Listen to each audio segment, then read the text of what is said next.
की मुख्यमंत्री देवेंद्र फडणवीस यांनी कृपया जजच्या खुर्चीमध्ये बसू नये। आपल्याकडे कोर्ट आहे, let them decide whether they are guilty or not. कुणी दोषी आहे का नाही हे ठरवण्याचं काम कोर्टाचं आहे। फडणवीस साहेब, तुमचं काम फक्त आणि फक्त स्टेट बेटरमेंटसाठी काम करायचं आहे। एक दुसरं असं की या संबंधाने संस्थात्मक हत्या म्हणून ज्या अनेक लोकांना चौकशीच्या कक्षेत आणणं गरजेचं आहे। माझा परत शब्द आहे की चौकशीच्या कक्षेत आणणं गरजेचं आहे। आणि तिसरं महत्त्वाचं कारण मी कालच विषद केलं होतं की कॅरेक्टर असेसिनेशन थांबवा। एखादं लेकरू इतकं त्याला छळलं जातं की ते मरण्याला अगतिक होतं आणि मेल्यानंतर सुद्धा त्या लेकराचं जर अशा पद्धतीने चारित्र्यहनन केलं जात असेल तर हे अत्यंत वाईट आहे। एका मुद्द्याकडे आलं पाहिजे। त्यानंतर 5 वाजता रणजितसिंह नाईक निंबाळकर यांची अख्खी वकिलांची फौज आली। मोठा माणूस आहे बिचारा, मोठा माणूस आहे, चिकार पैसा आहे, कारखाने आहेत, बँका आहेत, सगळं काही आहे। त्यामुळे खूप मोठी वकिलांची फौज आली। वकिलांच्या फौजेने खूप सारे मुद्दे निर्माण केले आणि ते असं म्हणाले की मी 50 कोटी 48 तासाच्या आत जर मी माफी नाही मागितली तर ते माझ्यावरती 50 कोटीचा दावा ठोकतील। सडाफुटिंग माणूस आहे, 50 कोटी कुठून आणावे? कदाचित मी रणजितसिंह नाईक निंबाळकरांकडूनच मला उसने किंवा व्याजवारी घ्यावे लागतील, जसे ते व्याजाने इतरांना देऊ शकतील तर मीही त्यांच्याकडून व्याजाने घेईल आणि त्यांना देईल। तो काही मुद्दा नाही। मुद्दा हा आहे की ते असं म्हणाले की सुषमा अंधारे या अत्यंत बेसलेस बोलत आहेत, त्यांच्या बोलण्याला काही आधार नाही। माझं पुन्हा पुन्हा म्हणणं आहे की चौकशीच्या कक्षेमध्ये संपदा मुंडे यांनी जे पत्र लिहिलं होतं आपल्या हेल्थ डिपार्टमेंटच्या सिनियरला doctor Anshuman Dhumal, departmental home डिपार्टमेंटच्या DYSP राहुल धस, जो महाडिक आहे, या महाडिकचे अनेक वादग्रस्त किस्से इथून पुढे निघणार आहेत। ते सिनियर PI महाडिक, खासदारांचे 2 PA। आता त्याच्यात युक्तिवाद असा केला की खासदारांचे 2 PA, खासदारांचं नाव कुठे घेतलंय? तर माझा परत प्रश्न आहे, मग नागटिळक आणि राजेश शिंदे कुणाचे PA आहेत सांगा बाबा। जर खासदार म्हणजे अमुक एक खासदार नाही तर हे दोघं कोणत्या खासदाराचे PA आहेत ते तुम्ही एकदा सांगा। आणि खालचे 2 लोक जे तिला तिच्या गावावरून आणि तिच्या आडनावावरून तिच्या जात समूहावरून तिला टॉर्चर करत होते ते API जायपात्रे आणि PSI पाटील। अशा लोकांना चौकशीच्या कक्षेत आणावं हा माझा कालही शब्द होता, आजही आहे, मी शब्द फिरवलेला नाही। आता मी असं म्हटलं की अनेक गुन्हे हे रणजितसिंह निंबाळकर यांच्यामुळे दाखल होतात, त्यांच्या प्रभावाखाली दाखल होतात। आता त्यांच्या प्रभावाखाली दाखल होतात म्हटल्यावर त्यांनी लगेचच मानहानी वगैरे सुरू केलं। काल मी हा फोटो दाखवला होता आणि या मुलीला मी हजरही केलं होतं। या मुलीला मी हजर केलं। खरं तर या जुळ्या बहिणी आहेत, एक वर्षा आणि दुसरी हर्षा, आणि दोघींनी आत्महत्येचा प्रयत्न केला होता। या दोघींनी जो काही आत्महत्येचा प्रयत्न केला त्यांनी एक सुसाइडल नोट लिहिली होती। ती सुसाइडल नोट जरा मी इथं वाचली पाहिजे। रणजितसिंह नाईक निंबाळकरांचा संबंध येतो का नाही मी हे आपल्यालाही देणार आहे सॉफ्ट कॉपी। याच्यात तिने त्यावेळेला काय लिहिलेलं आहे लक्षात घ्या, हे महिला आयोगाला दिलेलं आहे बरं का, मी येणार आहे त्याच्यावर। पप्पा, तुमची खूप आठवण येते। मागच्या आठवड्यात सिव्हिल हॉस्पिटल तुमची अवस्था पाहिली, डोळ्यासमोरून जात नाही। तुमच्यासारख्या खंबीर माणसाच्या डोळ्यात घटकोघटकी पाणी बघून आम्हाला हातबल झाल्यासारखं वाटतंय। मम्मी आणि आपल्या घरातले तुम्हाला बाहेर काढण्यासाठी रात्रंदिवस पळतायत। या महिन्यात तुम्ही काही दिवस मम्मी सोबत राहिलो, त्यामुळे ती ज्या परिस्थितीतून जात आहे ते तुम्हाला कसं सांगू हे कळत नाही। संतोष काकांनी तुमच्यावर केस टाकली। संतोष काकांनी, नाईक निंबाळकरांचे कार्यकर्ते, संतोष काकांनी तुमच्यावर केस टाकली। तेव्हा आम्ही दत्तू काकांकडे गेलो व तुम्ही असं चुकीचं का करताय, असं नका करू, आम्हाला पप्पांशिवाय कुणाचा आधार नाही असं म्हणून केस माघारी घेण्याची विनंती केली। त्यावेळी ते आम्हा दोघींना म्हणाले, काय म्हणाले ते, बाळ मी काही करू शकत नाही, आमच्यावर खासदार रणजित दादांचा खूप दबाव आहे। सुसाइडल नोटमधला उल्लेख आहे हा। मी का काल नाव घेतले त्याचे आधार आहेत माझ्याकडे की आमच्यावर खासदार रणजित दादांचा दबाव आहे असं फिर्यादीकर्त्याने सांगितलं। हे मुलगी सुसाइडल नोटमध्ये लिहिते, नोट खूप मोठी आहे ही। याच्यात पुढे दत्तू काका असे बोलल्यावर आम्ही संतोष काकांच्या घरी गेलो, पण तिथे पोचल्यावर बाळू कदम आले आणि आता या बाळू कदमांची ऑडिओ मी ऐकवणार आहे आपल्याला. बाळू कदम आले आणि संतोष काकांना आम्हाला बोलू दिले नाही. लगेच दत्तू काका आणि बाळू कदम संतोष काकांना घेऊन गेले. तिथून आम्ही घरी आलो. संतोष काकांना घेऊन गेलेला बाळू कदम म्हणजे ज्याने आधी तुमच्यावर केस केली होती तोच तो. हे लक्षात आल्यानंतर तुम्हाला खोट्या केसेसमध्ये अडकवण्याचा कट रचला जातोय हे आम्हाला समजायला लागले. पुन्हा एकदा खासदार रणजित दादा व तुमची चांगली मैत्री होती. मी हे 4 पानी पत्र वाचून आपला वेळ घेणार नाही, पण याच्यात रणजित निंबाळकर यांचा किती वेळा उल्लेख आला हे पत्र सॉफ्ट कॉपीने आपल्याला कळेल. आपण ते नंतर आपापल्या माध्यमांवर दाखवावं. आता या सुसायडल नोटमध्ये जे त्या मुलीने लिहिले त्या मुलीचा फोटो मी आपल्याला दाखवला.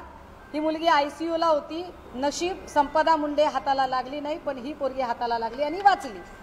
आता या मुलीने सुसायडल नोट करताना एक पत्र आयोगाला लिहिलं. मला कमाल वाटते. खरं तर महिला आयोग नावाच्या गोष्टीवर आता मला बोलायची इच्छा नाही. राजकीय पुनर्वसनासाठी जर काही माणसं त्याच्यावर बसवली जात असतील आणि सत्ताधाऱ्यांची हुजरेगिरी करणं हे जर त्यांचं परम कर्तव्य असेल तर त्यावर आम्हाला काही फार बोलायची इच्छाच नाहीये. तोंडही खराब करावं असं वाटत नाही. पण आयोगाचं काम असतं सक्षमीकरण, सबलीकरण, सहकार्य, समावेशन, समुपदेशन, सबलीकरण. आयोगाचं काम प्रेस घेणे नाही. काल मी जे प्रश्न उपस्थित केले ते पोलीस स्टेशन आणि पोलिसांवर केले. बाजूला पोलीस अधिकारी बसलेत. पत्रकार पोलीस अधिकाऱ्यांना प्रश्न विचारतात आणि पोलीस अधिकाऱ्यांच्या आधीच आयोग पटा राघूसारखा बोलायला लागला. मी आयोगाला प्रश्नच विचारलेले नाही.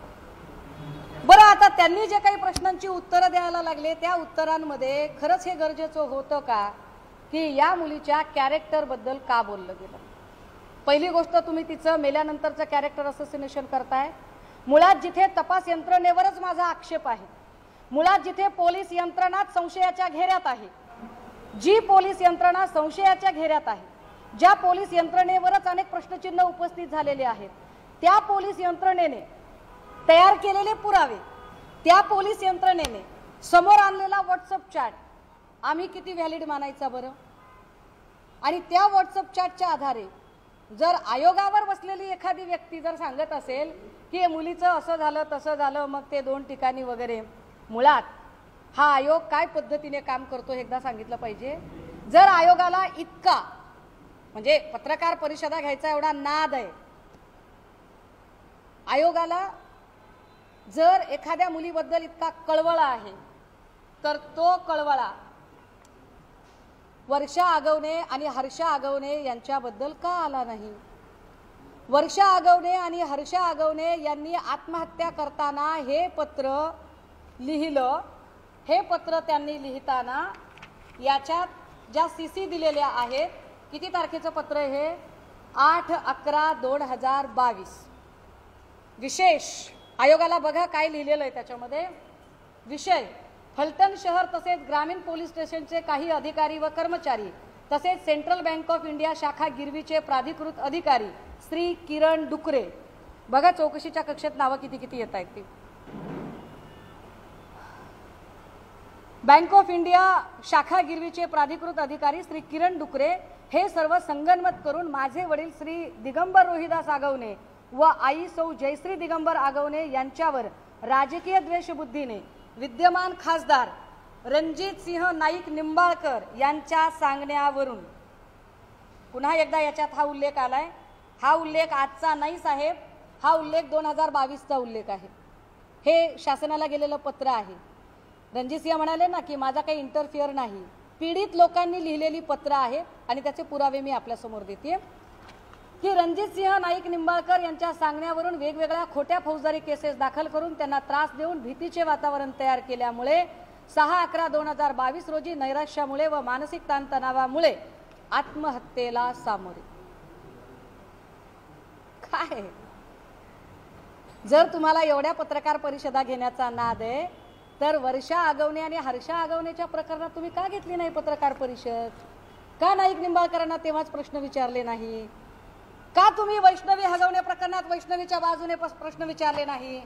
का तुम्ही वेगवेगळ्या TV चॅनलच्या डिबेटमधून पळून गेला होतात? का का तुम्हाला तनिषा भिसे प्रकरणात रिपोर्ट सादर करायचा होता जो आतापर्यंत सादर करता आला नाही? मी अजून खूप काही बोलू शकते, पण एखाद्या लेकराचं कॅरेक्टर असोसिएशन फक्त तुम्हाला आता भाजपकडे उडी मारायची म्हणून भाजपचा एक माणूस वाचवायचा आहे का, तर मुख्यमंत्र्यांनी त्याला क्लीन चिट देण्याचा प्रयत्न केला म्हणून तुम्ही तातडीने जाता आणि मुख्यमंत्र्यांची मेहर नजर तुमच्यावर व्हावी याच्यासाठी जर तुम्ही अशा पद्धतीने वागत असाल आणि त्या पोरीचं कॅरेक्टर असोसिएशन करत असाल तर तुम्हाला काय बोललं पाहिजे? तुम्ही महिला आयोग आहात. महिला आयोग असा बदनामी करत नसतो कुठल्या बाईची. म्हणजे मला सुनील तटकरेंना या पत्रकार परिषदेच्या निमित्ताने सांगायचंय, आवरा जरा माणसं, आवरा. चुकीच्या लोकांना चुकीच्या ठिकाणी बसून पक्ष धोक्यात आणू नका आणि महिला आयोगाला काळीमा फासू नका, महिला आयोगाच्या कारकिर्दीला कलंक लावू नका. अशा पद्धतीने वागून तटकरेजी संघटना सध्या तुमच्याचकडे, त्यामुळे द्या लक्ष याच्याकडे. या सगळ्यांमध्ये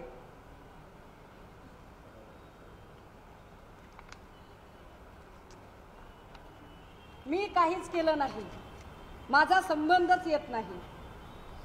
ईडीची तक्रार आहे. ईडीची तक्रार दिगंबर आगवणेच्या विरोधातली आहे. एखाद्या माणसाला किती फसवावं मी त्याच्या सगळ्या गोष्टी काढणार आहे. मी एपिसोड वाईज एपिसोड करणार आहे. रोज कागदपत्र काढत जाईल.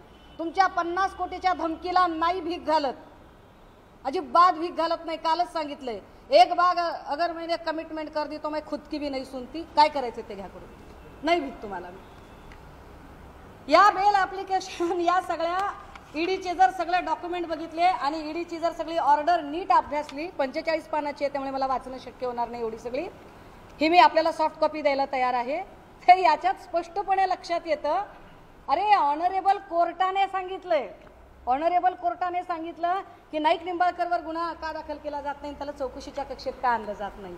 मी म्हणत नाहीये रणजितजी, तुम्ही खासदार आहात, तुमच्याकडे सत्ता आहे, पैसा आहे, माणसं आहेत, सगळं आहे, पण जरा अभ्यास केलेले वकील तुमच्या सोबत ठेवा. ह्या सगळ्यांमध्ये जर त्यांना असं वाटत असेल, ते काय म्हणाले की तुम्ही आमच्यावर बिनबुडाचे आरोप वगैरे करताय किंवा आम्ही अमुक एक केस करू, आम्ही तमुक एक केस करू. पहिली गोष्ट तर वकील साहेब म्हणजे रणजित निंबाळकरांचे जे वकील आहेत, वकील साहेब तुम्ही अभ्यास करून येत जा. निंबाळकर तुम्हाला एवढी मोठी फीस देत असतील, त्याला साजेसा अभ्यास करा आणि मग याच्यावरती काही बोला.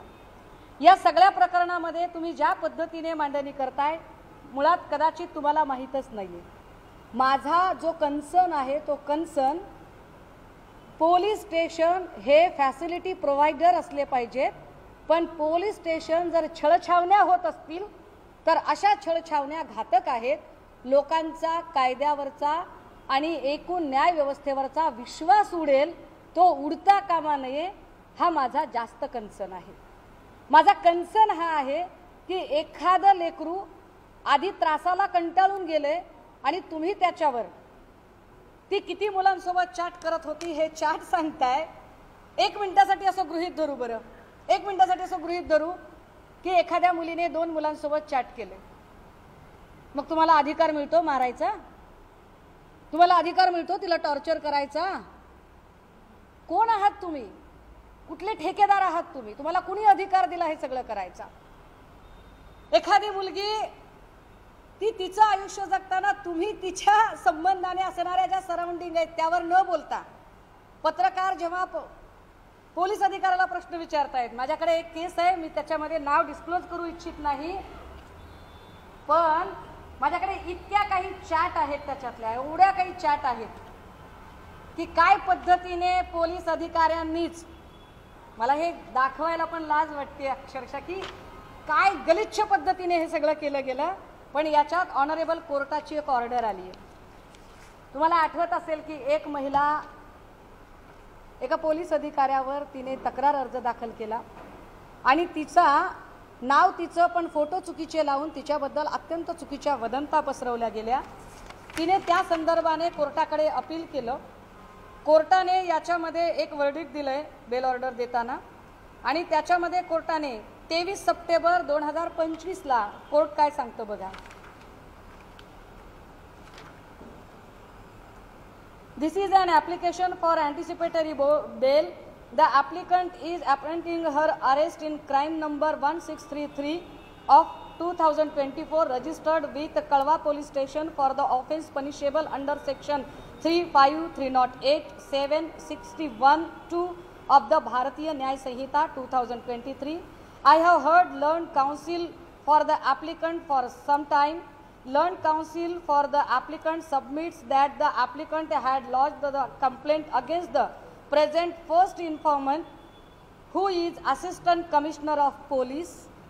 मी कोर्टाचं वाचते हा निकाल. Who is Assistant Commissioner of Police for gang rape. It is submitted that the present FIR allying extortion is lodged as a counter blast to the said complaint lodged by the applicant. Okay. पुढे असं सांगितलं की I have pursued the FIR. The first informant has made very serious allegation. The first informant has alleged that even ex-judges are the members of extortion gang of the applicant. The said allegation reads thus. की असं सांगितलं गेलं की जज आणि बाईची मिळून टोळी आहे आणि ते लुटतात वगैरे. काय म्हटलं होतं कोर्टाने स्पेसिफिक पॅरा कोट केलाय आणि कोर्ट असं सांगतंय त्यानंतर काही दिवसांनी तिने माझे विरुद्ध तसेच सहाय्यक पोलीस आयुक्त कार्ले यांचे विरुद्ध गँगरेप केल्याच्या तक्रारी अर्ज केल्याचे समजले. त्यानंतर आम्ही सदर महिलेची माहिती काढली असता समजले की तिची टोळी असून त्यामध्ये वकील, माजी न्यायाधीश व इतर लोक असून ते मी युवतीचं नाव जाणीवपूर्वक वाचत नाही महिलेचं नाव हिचे मार्फत प्रेमाचे जाळे टाकून सरकारी अधिकाऱ्यांना फसवतात व त्यांच्या विरुद्ध विनयभंग बलात्काराची तक्रार करून ती मागे घेण्याकरता मोठ्या रकमेची मागणी करतात. त्यांची मागणी पूर्ण करणाऱ्या व्यक्तीविरुद्धची तक्रार कालांतराने मागे घेतात. अशा प्रकारे केलेल्या 7-8 तक्रारीची माहिती मला असून आवश्यकता असल्यास मी सादर करेन. कोर्टाला म्हटलं, पोलीस अधिकाऱ्यांनी म्हटलं की आम्ही हे कोर्टाला सादर करू आणि कोर्टाने काय सांगितलं त्यावर The first informant through the investigating officer shall produce the material of relation to the aforesaid allegation on the next date. The first informant is put to notice that if the allegation are found to be baseless, appropriate penal action and departmental action will be ordered against him. कोर्टाने सांगितलं की तुम्ही ते पुरावे सादर करा. तो कोणता जज आहे, तो कोणता माणूस आहे, त्या सगळ्यांची नावं, आधार कार्ड, फोटो त्यांचं सगळं सादर करा. आणि कोर्टाने तारीख दिली त्याच्यात 29 सप्टेंबर. 29 सप्टेंबरला काय झालं दादा हो? 29 सप्टेंबरला पोलीस अधिकारी कोर्टाकडे गेले आणि म्हणाले आम्ही माफीनामा द्यायला तयार आहोत. आणि कोर्टाने सांगितलं आता आम्हाला माफीनामा नको, आता माफीनामा नको, आता आम्हाला ते माहितीच हवी आहे आणि ती माहिती जर नाही मिळाली तर आम्ही तुमच्या विरोधात इन्क्वायरी लावू, डिपार्टमेंटल ॲक्शन घेऊ. हे का वाचून दाखवते? मला ही महिला कॅमेरासमोर आणता आली असती. महिला खाली आहे, मला महिलेचं नाव वाचता आलं असतं, मला अधिकाऱ्यांचे फोटोही दाखवता आले असते, पण मी हे करणार नाही. मुद्दा काय आहे की इथे ज्या पोलीस अधिकाऱ्यांच्या बद्दल कोर्टाने हे सुनावलेलं आहे याचा दुसरा अर्थ पुन्हा एकदा तोच होतोय की पोलीस स्टेशन छळछावण्या होत आहेत का? पोलीस स्टेशन हे फॅसिलिटी प्रोव्हायडर असले पाहिजेत, रक्षकच कायद्याचे भक्षक होत आहेत का? आणि अशा खाकी वर्दीच्या आड ज्यांच्याकडे आम्ही अपेक्षेने बघतो जर तेच कायद्याचे भक्षक होत असतील तर त्यांना पनिश करायचं सोडून त्यांची बाजू घेऊन ज्यांच्यावर आरोप आहेत, जे सदोष आहेत, ज्यांना आम्ही गुन्हा केलाय असं मानतोय, अशा लोकांच्या सांगण्यावरून तुम्ही महिलेचं कॅरेक्टर असोसिएशन करता. कालचे व्हिडिओ फुटेज काढा.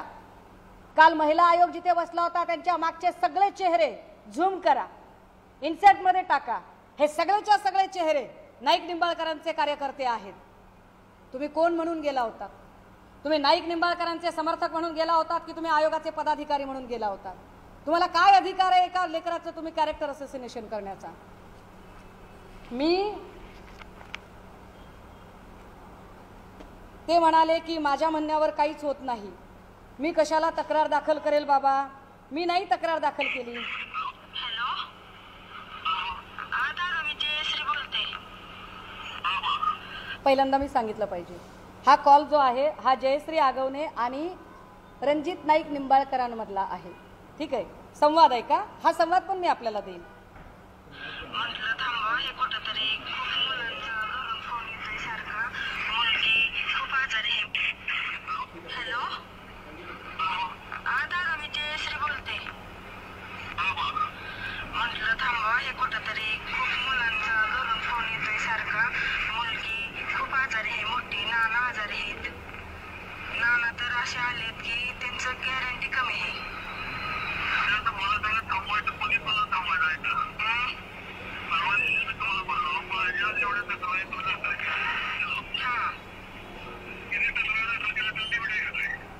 किती आता मी काय बघितलं नाही दादा. थांबा पण तुमच्या आता तुम्ही कुठेतरी मी काय म्हणते, मी शब्द देते तुम्हाला, त्यांना बाहेर येऊ द्या, मी स्वतः समोर घेऊन येते त्यांना. पण हे थांबवा, खरंच मुलगी खूप आजारी आहे. त्या दिवशी पप्पांना त्यांना भेटायला गेल्यापासून तिला तुम्ही मोठे आहे, तुम्ही आपण आज एकत्र राहिलो, एकत्र 10-12 वर्ष झालं आपण एकत्र काढले. हा पूर्ण कॉल मी आपल्याला पाठवते. हा कॉल हा संवाद आत्ता या 8 दिवसातला हा संवाद आहे. आता मिटवण्याची भाषा रणजित नाईक निंबाळकर करतात. जे नाईक निंबाळकर काल म्हणत होते की माझा या सगळ्या प्रकरणांशी काय संबंध आहे, माझा संबंधच नाही, आगवणेचा माझा तर अजिबातच संबंध नाही, आगवणेवर अशाच केसेस पडलेल्या आहेत. त्या आगवणेची बायको म्हणते की दादा मिटवून घ्या, आणि ते म्हणतात की सुरुवात कुणी केली. म्हणजे यांच्या प्रभावाखाली यांनी अधिकाऱ्यांना आपल्या सत्तेचा गैरवापर करत त्यांना त्रास दिला, हे या ऑडिओवरून स्पष्ट होते. नाईक निंबाळकरांना मला अजून धमक्या जर द्यायच्या असतील तर त्यांनी द्याव्यात. मी पण पुणेकर आहे, तुम्ही मला धमक्या द्या, मी तुम्हाला अजून एक एपिसोड ऐकवेन, मी अजून तुमचे सगळे डॉक्युमेंट काढेन. मग 234 कोटीचं कर्ज कसं घेतलं, स्वराज डेअरीचं काय झालं, स्वराज डेअरी कुठे ग्रुपला कशी विकली, कुठे ग्रुपचा त्याचा परिणाम ज्ञानराधा बँकेवर कसा झाला, कुठे आत कसा गेला, याची सगळी सिरीज मला ही बाहेर काढता येऊ शकेल आणि मी ती काढेन. त्यामुळे मला धमकावू नका. मी लहान माणूस आहे, मी तोड पाण्यातला नाही आहे. मला जर पैसे आणि सत्तेची हाव असती तर मी कदाचित सत्ताधाऱ्यांच्या बाजूला बसले असते, पण मी सत्ताधाऱ्यांपेक्षा मी सत्याच्या बाजूने आहे. माझ्यावर तुमच्या धमक्यांचाही प्रभाव होणार नाही आणि तुमच्या आमिषांचाही प्रभाव होणार नाही. हां, पण मी उर्मट नाही, मी विनम्र आहे. मी अत्यंत नम्रतेने सांगते, पुन्हा एकदा सांगते माध्यमांच्या समोर, medical officer doctor Anshuman Dhumal, DYSP Rahul Dhas, senior PI Mahadik, API Jaypatre, PSI Patil, 2 PA Shinde आणि नागटिळक, स्वतः रणजित सिंह नाईक निंबाळकर, ही सगळी माणसं चौकशीच्या कक्षेत आली पाहिजेत. मी नम्र माणूस आहे, आपण मला तिथून धमक्या द्यायची गरज नाही. मी निहत्ती, काय माझ्याकडे काही माणसं नाहीत, हत्यारं नाहीत, काय नाही, मी निहत्ती फलटणला यायला तयार आहे. मी 2 किंवा 3 तारखेला फलटणला स्वतः येते. काय तुमची लोक माझ्या अंगावर घालायची ती घाला, काय हल्ले करायचे ते करा. मेलेल्या लेकराचं तुम्ही कॅरेक्टर असोसिएशन केलंय म्हटल्यावर आमच्यासारख्यांच्या बाबतीत तर तुम्ही काही करू शकताय. तर तुम्हाला जे करायचंय ते करा, मी लढणार आहे. आणि होय, मी फलटण पोलीस स्टेशनला येणार आहे. फलटण पोलीस स्टेशनला येण्याची माझी तारीख 2 किंवा 3 असेल, ही माध्यमांच्या समोर आता स्पष्ट करतो. थँक्यू.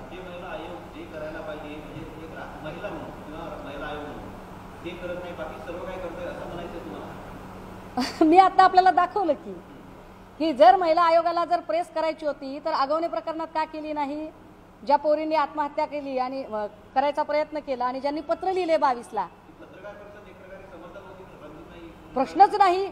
ही पत्रकार परिषद ही आयोगाची पत्रकार परिषद नव्हती, ही रणजित सिंह नाईक निंबाळकर यांच्या बचावासाठी घेतलेली, सत्ताधाऱ्यांनी घेतलेली पत्रकार परिषद होती. कारण बघा, त्या पत्रकार परिषदेत जर मी 1 वाजता फक्त आणि फक्त तपास यंत्रणेवर प्रश्नचिन्ह निर्माण केलेत, 1 वाजता मुलगी का गेली, हॉटेल कुणाचं आहे, डेड बॉडी का उचलली, हस्ताक्षराच्या वर मी प्रश्न विचारलेत. म्हणजे माझे प्रश्न हे सगळे लाईन ऑफ इन्व्हेस्टिगेशनचा भाग आहे. मला उत्तर अपेक्षित आहेत लाईन ऑफ इन्व्हेस्टिगेशनचा भाग असणाऱ्या लोकांकडून. आयोग तपास यंत्रणेचा भाग नाही, अजिबात नाही. त्यामुळे आयोगाने मध्ये पडायचं कामच नाही. आयोगाला जिथं मध्ये पडायचं तिथं कुठे पडतोय आयोग? आता तिकडे ते काहीतरी नागपूरचं प्रकरण झालंय, पडावं त्याच्यात आयोगाने. का तुम्ही वर्षा आगवण्याच्या पत्राला आणि विशेष माझ्याकडे कॉल रेकॉर्ड आहे, मी ऑन कॅमेरा सांगते, माझ्याकडे कॉल रेकॉर्ड आहे. हे सगळं झाल्यानंतर आज येताना महिला आयोगाकडून फोन आला हर्षा आगवणेला की तुमचं पत्र आमच्याकडचं सापडत नाहीये, तुमच्याकडे असेल तर आम्हाला दाखवा, आम्ही पोलीस स्टेशनला फोन करते गुन्हा नोंद करण्यासाठी. हे ते पत्र त्या मागत होत्या. लक्ष कसं राहील ऑफिसमध्ये कोणतं पत्र आलंय कोणतं नाही ते? आयोगाला जर लक्ष द्यायचं असेल ना तर आपल्या कार्यक्रमामध्ये जिथं आपल्या पक्षाचं चिन्ह आणि नेत्यांचं बॅनर लागतंय तिथं जो लावणीचा प्रोग्राम झालाय तिकडं लक्ष द्या. आणि नोटिसा पाठवायच्या असतील तर लावणीचा कार्यक्रम घेणाऱ्या त्या लोकांना आयोग म्हणून नोटिसा द्या, तिथं तुमचा बडगा दाखवा. इतर ठिकाणी तुम्ही कॅरेक्टर असोसिएशनच्या भानगडीत पडायचं नाही. अन्यथा आम्ही सभ्य आहोत, सज्जन आहोत, सुसंस्कृत आहोत, पण सहनशीलतेचा अंत बघू नका. या प्रकरणामध्ये 2 आरोपींना अटक झाली, बंकर आणि रत्ने. आणखी काही आरोपी असण्याची शक्यता आहे? माझं म्हणणं आहे की या प्रकरणामध्ये सरळ सरळ दिशाभूल केली जाते. माझं म्हणणं आहे की या प्रकरणामध्ये बनकर आणि बदने हे तर असतीलच, प्रश्नच नाही, पण दोघेच असतील ही शक्यता मला धुसर वाटते. मला याच्यापेक्षा जास्त लोक वाटतात आणि म्हणून मी म्हणते, आणि प्रश्न विचारणे माझा अधिकार आहे. मी शंका उपस्थित केल्यावर तुम्ही कसं काय माझ्यावरती मला धमकावता आणि माझ्यावर केसेस टाकायची भाषा करता? ही कोणती पद्धत आहे? मी म्हटलं का की नाईक निंबाळकरने खून केलाय? मी म्हणते की नाईक निंबाळकरांना चौकशीच्या कक्षेत घ्या. आणि का घ्या? तर 4 पानी पत्रामध्ये तसा उल्लेख आहे. मी 4 पानी पत्राच्या आधारे बोलते आणि त्यांना चौकशीच्या कक्षेत घेतलं पाहिजे. नाही घेतलं तर मला फलटण पोलीस स्टेशन समोर जाऊन बसावं लागेल. मी बसेन. बनकरच्या नातेवाईकांकडून असा पण आरोप करण्यात आला होता की संबंधित डॉक्टर सदा म्हणजे या आम्हाला त्रास देत होत्या, असं त्याचा पण आरोप. दादा, काल मी पत्रकार परिषद घेतली. कालच्या पत्रकार परिषदेनंतर माझ्याकडे अजून FIR आल्या. माझ्या कालच्या पत्रकार परिषदेनंतर पाचंगणेच्या एक दाम्पत्य पुढे आलं की त्यांच्या मुलीची पण आत्महत्या दाखवली गेली, त्यांना ती हत्या वाटते. किती प्रकरणं आहेत ही? एक प्रकरण आहे.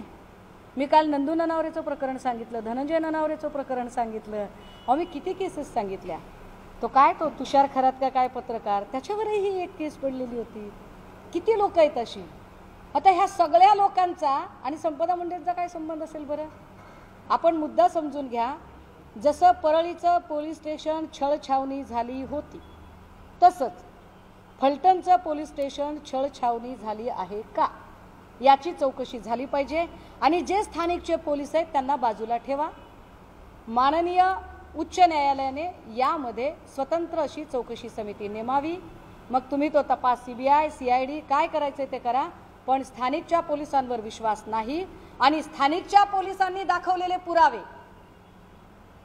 जर सत्ताधारी पक्षाचा बचाव करण्यासाठी आयोगाच्या नावाखाली कुणी येऊन व्हॉट्सअप चॅट वगैरे आहेत असं दाखवत असेल तर तुम्ही महिला आयोगाला काळीमा फासत आहात. तटकरेजी अशा लोकांना आवरा. आयोगाचीही इज्जत ठेवा आणि पक्षाचीही ठेवा.